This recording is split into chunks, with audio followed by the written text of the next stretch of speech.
The Springboks have made history. Our world champions have pulled off a 45-12 win over Wales, and what that means is that for the first time since 2013, the Boks have gone unbeaten on an end-of-year tour. As it stands, our world champions have won back-to-back World Cups. We also hold every trophy that is possibly available to us. The World Cup, as mentioned, as well as the Rugby Championship, the Freedom Cup, the Mandela Plate, and so on and so forth. You name it, we have it. Further to that, the Springboks have won 11 out of 13 in 2024, and we've also won 21 of our last 24 test matches. Some people are saying this is the best Springbok team in history. Others are going so far as to say that this is the greatest rugby team in the history of the sport. It's a great time to be a Springbok supporter. And on Saturday, let's be honest, an under-strength Wales, and when I say under-strength, I'm not talking about a second-string side, I'm talking about a team that is struggling, a team that hasn't won a match all year and was facing 12 defeats in a row. They were never really going to challenge us. And as soon as the 6th minute, the Springboks were in front in Cardiff. A nice Bok attack down the line. We got to a breakdown, and then Jaden Hendrikse at scrum half on this occasion played a very clever short pass to Franco Mostert, who went straight through the gap, unchallenged. He went over and scored. South Africa in the lead. It was converted by Jaden's brother Jordan. Nice to see the brothers playing in the halfback positions in this match. I can't recall the time that has happened for the Springboks. In fact, I can't think of any other occasion. The closest that we would come is maybe something like Bismarck and Jannie du Plessis playing together in the front row. So obviously a very proud moment for the Hendrikse family. 3 minutes later, it was 12-0 thanks to this Eben Etzebeth try. The Boks counter-rucked and the ball found its way to Kurt-Lee Arendse, who is an outstanding finisher, as you would know. He didn't finish here, but he did create the space for Eben Etzebeth, who actually started that 1-2 with the winger. Cutting loose early in Cardiff. Beautiful stuff. 2 locks are on the board. In the 19th minute, from a line out, the ball went down the line again, and this time Arendse would have his try, beating 3 defenders, and how about that sidestep? Jordan converted for 19-0, and frankly at that point, Wales were lucky to have nil. South Africa's third. But credit to the hosts. I know that in my preview video I mentioned things like this being the worst Welsh team that we've ever seen. They haven't won a match all year. In fact, they haven't won a match since September last year in the pool stage at the Rugby World Cup. That's how bad this losing streak has been for the Welsh. They're a proud rugby nation, and there was a fear that maybe they were going to just roll over here. But they didn't. They gave it everything they had. To their credit, as I say, I thought their captain, Dewey Lake, had an outstanding match, as did Jack Morgan, a man who I believe is Wales' only truly world-class player right now. The two of them put in warrior performances for the Welsh, and I think that if you are watching this as a Wales supporter, you can feel very proud of the effort put in, especially by those two men. But not just them, actually, because Blair Murray pulled off something quite extraordinary, in my opinion, in the 28th minute, just to show that even if they felt that they might not be able to match the Springboks in terms of power and the final score, they certainly were not going to die wondering. So there was a high ball. It was between Arendse and Murray. That was the contestable. The ball actually spilt its way straight into the hands of Aphelele Fassi, who was on his way to the try line. Murray was able to recover from his positioning alongside Arendse to get back, wrap his arms around Fassi, and actually prevent our fullback from putting downward pressure on the ball on the other side of the try line. And I just thought that there alone epitomized the courage and the strength and the willpower and the fight that Wales brought to this match. And that is something that is worth applauding. But in the 34th minute, we would have our next try, our 4th of the half, in fact. This time, our scrum was at its ferocious best. We won a penalty, and thanks to a quick take, we disrupted the Welsh defence quickly enough. Jasper Visser very nearly making his way over the try line. I'm not actually entirely sure how they were able to stop him, but the man who would go over for the try was Ulrich Lowe. Jordan converted to make it 26-0, and the Welsh, as I just mentioned, who did not give up, would have their try on the stroke of halftime. So eventually they finally managed to make their way into the Springbok 22. They won themselves a penalty, and credit to them, they decided, you know what, we're 26-0 down, we're not going to go for the 3 points, we're going to kick for touch, and that's exactly what they did. It actually happened twice that way, and on the second occasion they were able to get their try, moving the ball down the line. It found its way to Rio Dyer, a speedy and pacey winger, and quite wily as it turns out as well. He managed to slalom his way past a couple of Bok defenders, and Wales had their try. 26-5 at half-time. And just before I tell you about what went down in the second half, I'd like to tell you a little bit right now about my brand new book that is out. It's called How to Become a Sports Journalist. It's the ultimate guide for any high school kid or student who aspires to one day become a sports journalist. I've been doing this job for 20 years, and there's a lot of things I wish I had been told back in the day. Well, you know what? I've gathered all of my thoughts, all my tips, all my advice, and put it into this book. It's currently available on Amazon. I'm going to put a link to the book in the description area. You can click on that and get it delivered to your house in South Africa or anywhere else in the world for that matter. And you know what? If you're a mid-career journalist, you might fancy this book as a good guide as well. And you might say to me, Pete, I'm not a journalist. I'm not a sports journalist. Well, you know what I'd say to you? This might make the perfect Christmas present to someone you know who is or wants to become a sports journalist. Now, the truth is that the second half was nowhere near as exciting as the first. I think that there are a few factors for that. I would say that the presence of the bomb squad, ironically. So what happened was in the 42nd minute, Cameron Hanekom came on for his Springbok debut, replacing Ulrich Lowe. By the 45th minute, we had a brand new front row on the field. Now, a lot of people think, okay, the bomb squad comes on and immediately things are set alight. That's not exactly how it works, because despite them being outstanding players and quite frankly striking the fear of God into our opponents, the reality is that when they come on, they still need one or two phases of play to get into it, if you know what I mean. Whereas the opposition, they are warm, they've been playing for 45 minutes, so you don't immediately take control, or at least not necessarily immediately. And I thought that coupled with my, not fear, maybe concern, before the match even started earlier in the week, that if you looked at our front row, we had Thomas du Toit, remember he came in for Oxenchair. We had Johan Grobbelaar and we had Wilco Low. That is a front row that has never played together before at test level. Okay, we did have Franco Mostert and Eben Etzebeth in the second row, right? An experienced group of players. They've played together before, but not as a tight five with that front row. And then we had Sia Ulrich and Jasper Visser as the loose trio. Again, they've played together before, but as a pack, they've never played together. And then the Hendrikse brothers, they've never played a test match together before. Now, you might say to me, Pete, they've played plenty of test matches in their backyard growing up. Yes, I grant you that is the case. But my point being that from 1 to 10, in terms of combinations, these guys have never played a test match together before, and I was concerned that there may just be a lack of cohesion. And the irony is that once the bomb squad came on, that's when we looked a little bit disjointed, and we had a bit of a scrappy second half. However, having said that, in the 46th minute, we did have our next try. It was Apelele Fassi who would not be denied on this occasion. Arendse again managing to make space to put Fassi through. Kirtley was in man of the match territory for me at that stage, but I'll tell you at the end of the episode who my actual man of the match was. 31-5. Absolutely stellar.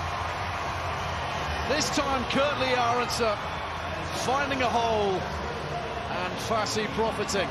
8 minutes later, Gerard Steenekamp was over the line. This guy, I don't know about you, but every time I watch him, it's as if he becomes stronger. It's scary, isn't it? I don't know, man. I just think our rugby's in such an exciting place right now. As I say, Gerard Steenekamp, remember Oxenchair is usually the starter. Then you factor in that Thomas du Toit can play loosehead as well as tighthead. Man, if you're the All Blacks or England or Ireland, I don't know how exactly you are going to stop South Africa in the coming years. 2027, I'm not saying that we will win the World Cup. There's all sorts of factors that can come into play between now and then. But my goodness, we are looking very good indeed. Steenekamp scoring the try on this occasion. That was our 6th of the day. It was from a scrum penalty, it was a tap and go, a couple of picks and drives, and then eventually Steenekamp managed to barge his way over the line.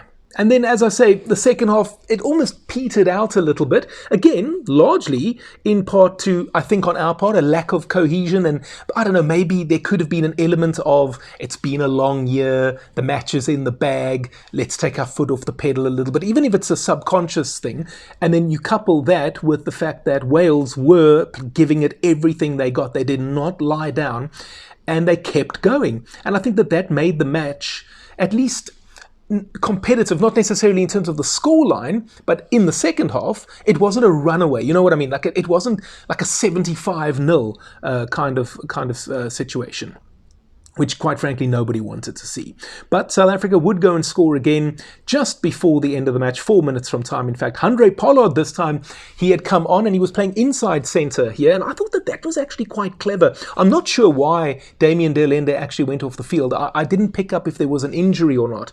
I hope not. But nevertheless, what happened was you kept Hendrikse at fly half, and now he has the benefit of Pollard and all his experience at inside centre. I think playing like that must have done wonders for Jordan and the development of his game. And then don't forget, not only he was playing with his brother, but Cobus Reinach came onto the field in the second half, quite early actually. So now you got Jordan, who's inexperienced at test level, but he's got Cobus Reinach at 9, and you've got Handré Pollard at 12.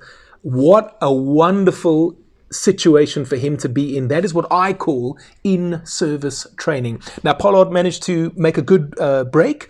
It took 2 Welshmen to bring him down, in fact, and what I thought was just brilliant. As he went to ground, he popped the ball up with one hand to Cobus Reinach, who then managed to get the ball to Jordan Hendrikse, who went over for his try. He converted it as well, and it was 45-5 at that stage. That would have been South Africa's biggest win over Wales in Cardiff. Previously, 52-16 was the record score. Now, obviously, 52 is more than 45, but 52-16 is a 36-point gap, 45-5 being a 40-point gap. But you know what? Those proud Welshmen, they had something to say about it. And right at the end, they kept going. It was relentless on their part. They managed to breach our defence courtesy of Jason Botham. The try was converted, and the final score was 45-12 to the world champions. Now, I feel like I've waxed lyrical a little bit here about Wales, but let's just put a few things into context. They are one of the proudest rugby nations in the world. They're one of the most famous rugby nations in the world. If you are a rugby fan anywhere, you know about Wales. Your father, your grandfather, they would have told you about men like Gareth Edwards, JPR Williams, Barry John.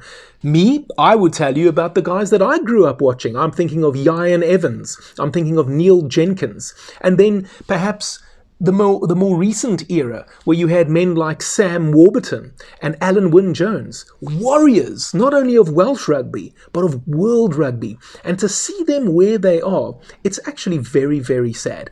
I understand that there are internal problems within Welsh rugby. You know all about South African rugby and the internal squabbling that we've had ever since the game pretty much went professional, and probably even before that. Wales have got similar problems going. Again, where South Africa have got a problem with so-called provincialism, they've got a problem with what they call their regions. And that is kind of where there's a bit of a breakdown. It could be communication, it could be cooperation.